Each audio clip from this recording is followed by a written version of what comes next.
I'm always on the lookout for ways to improve my dust collection in my shop, especially with the router table and table saw. So a couple weeks ago I actually found this dust collection kit. It's made by Clean Products, and we're going to go through on this video today and do the general installation on a standard router with no lift. I want to make that very clear. We're not installing this on a lift. But if you want to install it on a lift, the directions are pretty clear. So let's get started. After pulling out the pieces and parts, we're ready to start the installation. I hope you're able to see, I went ahead and divided my plate, found the center of my plate, and we have to install this, basically it's a piece of plastic with a hook and loop. And we need to mark out our hole locations and drill them. In my case, since I'm installing to a Porter Cable 7518, I have to use 3/8 diameter holes. If I was installing to my Makita, my Porter Cable, my Bosch, or any other router, I'd have to check my screw size.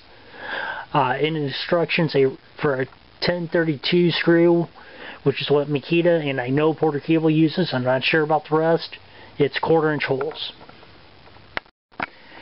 So I went ahead and I just real quickly put a piece of masking tape to hold the plastic insert down, and I drilled my holes. Now in order to get the holes nice and centered, what I like to use is just my drill with a Vicks bit. Drill my 4 holes, and now I can drill it up to the size I need. In my case, it's 3/8 of an inch. Once we have the holes bored out to the correct size, we're ready to start the installation. So we're going to make sure that we put the plastic plate down first with the hook and loop down towards the router motor, and then our router plate will go over the top and will get fastened down by a screw. So once we do that, we can go on to the next part of the installation. One thing worth noting, you may want, or you may have to trim your plastic plate, but other than that, the install's not that bad. So we're ready to move on to the next step. Next, directions say to install the plastic dust catcher from the underside of the table, making sure that it's centered in the opening. So we went ahead, we centered the cup around the collet, we raised and lowered the router, and we installed our bit. So now we can move on to hooking up the hoses. The first connection I made is the short hose here to this adapter. This adapter goes right into our blue duction cup around the router. Also, we need to install that hose, and there's also this support bracket that we will go ahead and pre-drill and attach to the underneath side of the router. From the hose, we'll attach this T, and off the back end will go right on up into our fence. Also off this T is where our dust collection is going to fit in, and it looks like that's designed to fit any standard shop vac or a 2-inch dust collection pipe, 2.5. So let's go ahead and make a test with the dust cutter dust collection kit and see what we get.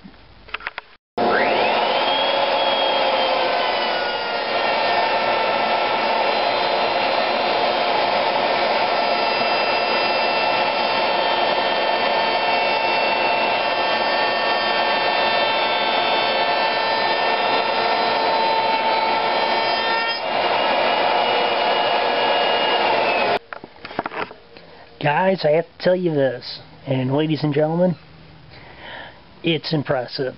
I've got no dust escaped. It's a nice clean setup. I'm really impressed with this. The cost, I've seen this anywhere in the net between $40 and $70. There's many sources online who do carry it. Many woodworking catalogs also carry it. As far as I'm concerned, it's well worth it. So once again, that was the Router Dust Collection Kit by Clean. Sorry guys.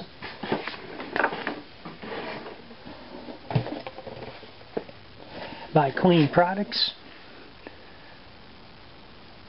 So hopefully you enjoyed this little informative video. Now get out into the shop and build something, will you?